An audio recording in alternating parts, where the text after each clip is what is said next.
ao Se Liga na Educação. Meu nome é Ludmila Lima, eu sou professora e hoje nós vamos falar sobre peças teatrais. Mas eu quero começar essa aula com um soneto. Você conhece um soneto? Preste bastante atenção ao que ele diz. Se te comparo a um dia de verão, és por certo mais belo e mais ameno.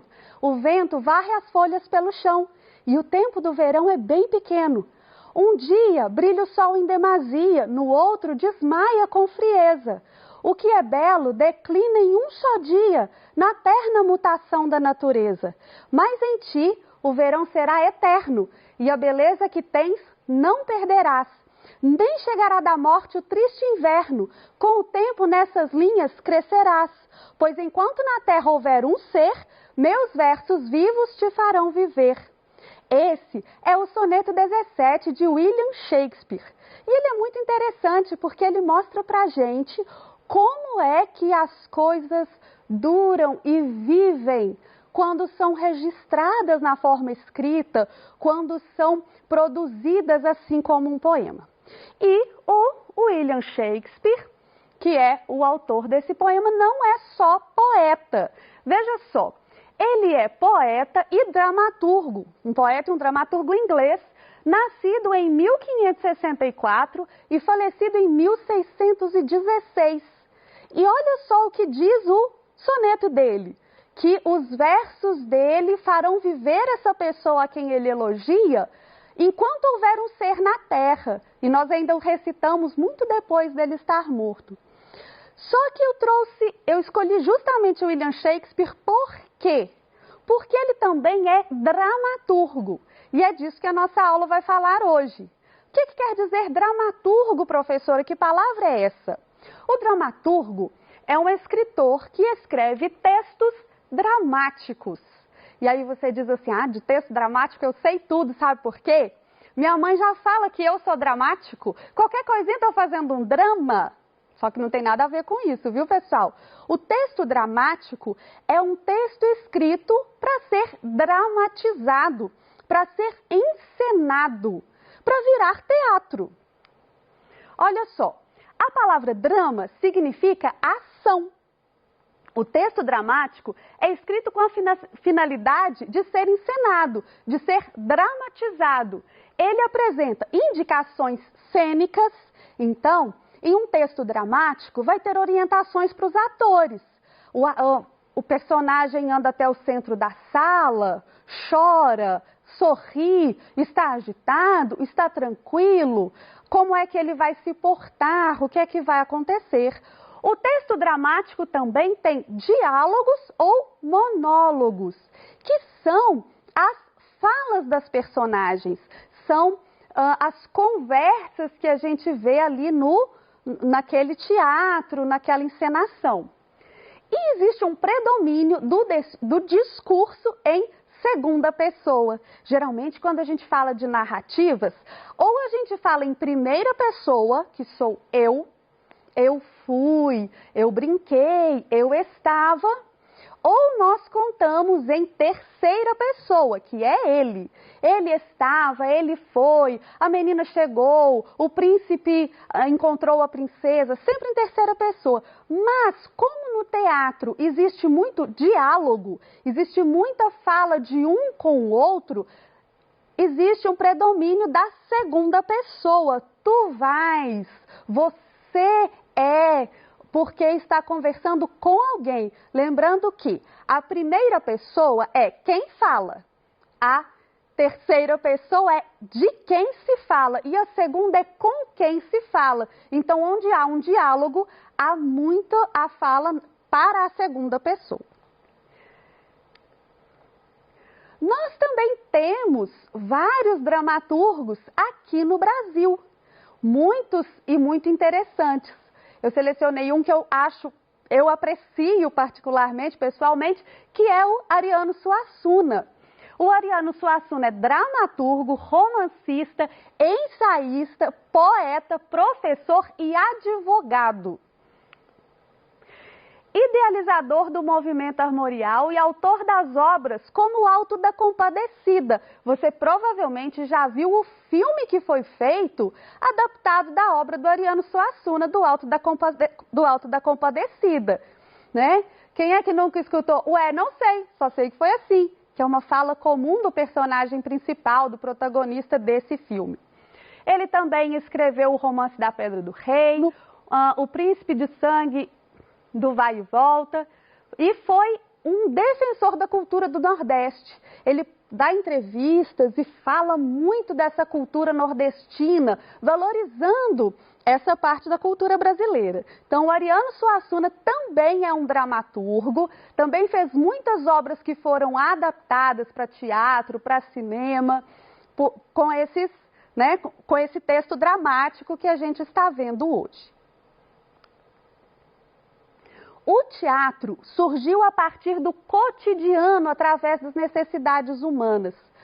O homem tem necessidade de representar as coisas, representar os sentimentos dele, né? Um homem como humanidade, que eu estou dizendo, tem necessidade de representar seus sentimentos, suas necessidades. Então, lá muito tempo atrás, quando o homem primitivo ainda caçava, ele representava, o teatro ali representava as coisas cotidianas. A arte vem daí, a arte, o desenho, a pintura, né? A gente tinha pinturas rupestres na época e tinha também as encenações. Depois, a civilização egípcia também fez algo parecido com o teatro. Então, veja só, com o surgimento da civilização egípcia, os pequenos rituais tornaram-se grandes rituais formalizados e baseados em mitos. Por que em mitos? Os mitos eram as narrativas que eles tinham na época. Os mitos que explicavam o surgimento das coisas, que explicavam toda a espiritualidade deles, e eles faziam então a encenação daquelas histórias, de acordo com o que propunha o Estado e a religião. Eram apenas histórias de mito em ação, ou seja, em movimento. Esses rituais propagavam as tradições e serviam para o divertimento e para a honra dos nobres. Então, até aí, era algo para a nobreza, direcionado para a nobreza. Na Grécia surge o teatro, surge o ditirambo, um tipo de procissão informal que servia para homenagear o deus Dionísio, deus do vinho. Mais tarde, o ditirano evoluiu, tinha um coro formado por corealtas e pelo corifeu. Eles cantavam, dançavam, contavam histórias e mitos também relacionados a Deus. A grande inovação deu-se quando começou a ter um diálogo. E aí, lá da Grécia, vem o teatro como a gente conhece hoje, com diálogos, com esse texto mais próximo do que a gente tem atualmente. Elementos do teatro. Para se ter um teatro, para se ter uma história representada assim, com ação, com dramatização, é preciso muito mais do que só o texto. O cenário é o lugar imaginado, um espaço e tempo fixado na mente, tanto do autor quanto do espectador. A imagem a ser representada, aproximando-os bem mais da história representada. Uma história, uma narrativa qualquer, ela precisa de um lugar para acontecer. E no teatro, esse lugar tem que ser visual. Numa história que você lê, numa lenda, num conto, o narrador vai descrever o lugar. Numa história em quadrinhos, você tem a ilustração desse lugar, o desenho, em cada quadro um lugar diferente. No teatro, você precisa ter um cenário, para que quem assista entenda onde é que as pessoas estão. Numa história de princesa, o cenário vai ser um castelo. Na história da Chapeuzinho Vermelho, a gente tem cenário de floresta, a gente tem cenário de casa da vovó. Tem que ter o lugar para que você entenda. Esse lugar não vai ser descrito por ninguém, ele é visual, é para você ver. As cenas vão acontecer ali. Tem o figurino, que é formado pelas vestimentas. Eu falei da história de princesa, precisa ter roupa de princesa. O figurino, ele também vai mostrar um pouco da personalidade. Se é um personagem alegre, se é um personagem alto astral, vai ter cores mais abertas. Se é um personagem mais sério ou às vezes mau, ele vai ter cores mais escuras, mais severas, texturas diferentes. Então o figurino, ele situa a gente de quem são aquelas personagens, do lugar social de cada uma, né? Então o figurino também é importante. A maquiagem transforma a aparência das personagens. Quem faz o personagem no teatro é um ator. E esse ator não é necessariamente como se espera ver o personagem, então é preciso maquiar. Se você assistiu, por exemplo, o filme Malévola, você deve imaginar que a atriz não se parece com aquela bruxa. A Angelina Jolie passa por horas de maquiagem para mudar o formato do rosto e até colocar chifres na cabeça. A sonoplastia. A sonoplastia são os sons que ajudam a dar vida às cenas, provocando emoções dos apresentadores. Olha só, a sonoplastia é todo o som que envolve a cena teatral. E ela é muito importante para que haja imersão da pessoa que assiste naquela cena. A sonoplastia vai, por exemplo, indicar se há uma tempestade ou a chuva, sem que ninguém tenha que falar, está chovendo, está trovejando, ou sem que um narrador tenha que explicar isso. Então, você vai ouvir sons de trovão, sons de chuva. Tem a trilha sonora, que faz parte da sonoplastia, que vai mostrar com uma música triste se aquele momento deve ser mais comovente, com um som pesado se for uma cena tensa, ou um som alegre se for uma cena divertida. E a iluminação, que é parte que enfatiza alguns pontos e aspectos do cenário, podendo fazer a ligação entre o ator e os objetos, dando mais importância às ações do ator.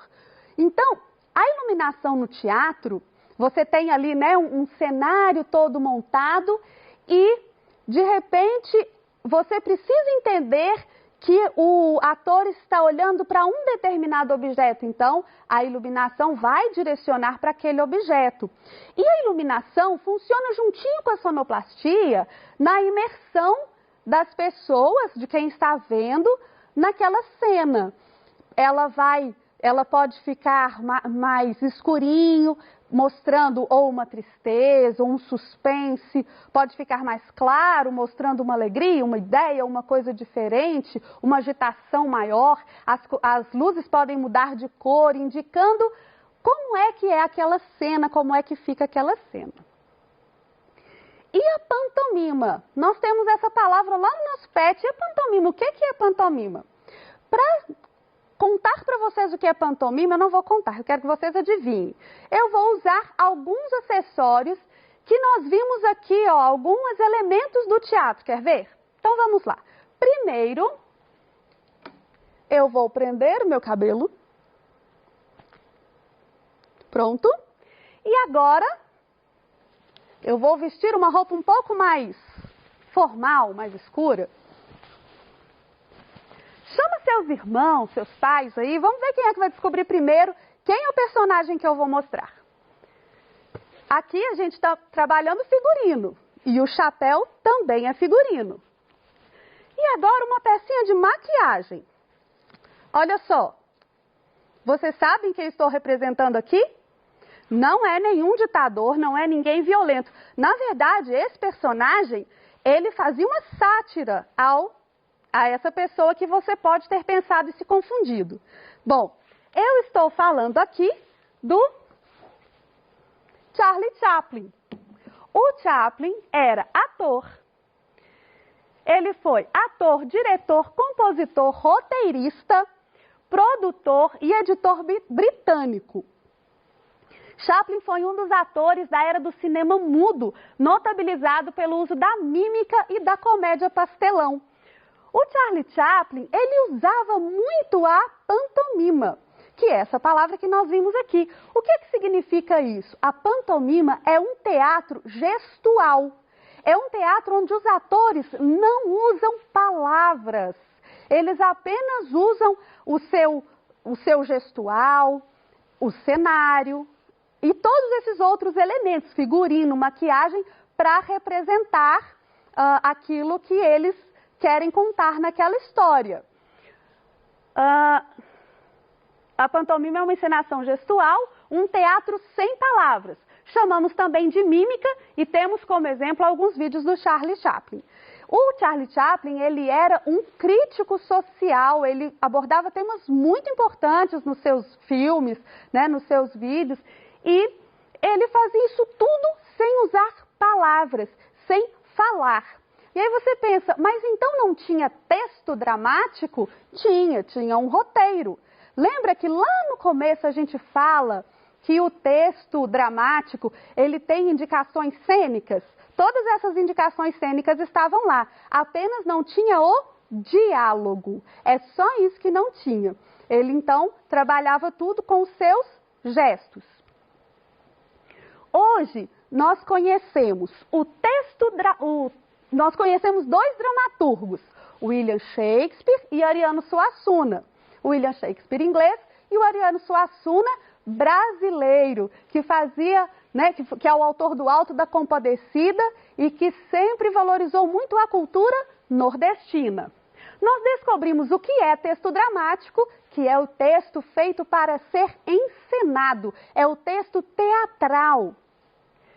E que o teatro também ocorre sem texto, mas sem texto falado, sem diálogo, ok? Conhecemos alguns elementos do teatro. Nós falamos do cenário, da maquiagem, do figurino, da sonoplastia, da iluminação, que são elementos teatrais. E nos lembramos de um autor muito carismático que se apresenta com uma forma de teatro chamada pantomima. Esse ator é o Charlie Chaplin e a pantomima é um teatro gestual, um teatro feito sem diálogo e sem monólogo, só com a representação física dos atores. Você pode praticar o que você aprendeu hoje fazendo mímicas para sua família, adivinhar o significado. Você também pode escolher um texto que você gosta e dramatizar para sua família. Você pode dramatizar assim, de corpo inteiro, fazendo as cenas na sua sala ou em um cenário que você possa montar. Você pode usar fantoches, você pode confeccionar dedoches, que são aqueles pequenos fantoches para os dedinhos, pode fazer um teatro de sombras, você pode explorar tudo que você aprendeu representando textos para sua família. E que texto que vai servir para você fazer isso? Qualquer texto narrativo. É só você adaptá-lo que você vai conseguir fazer. E assim, você também vai ter, depois de praticar bastante, muita facilidade em fazer suas atividades dessa semana.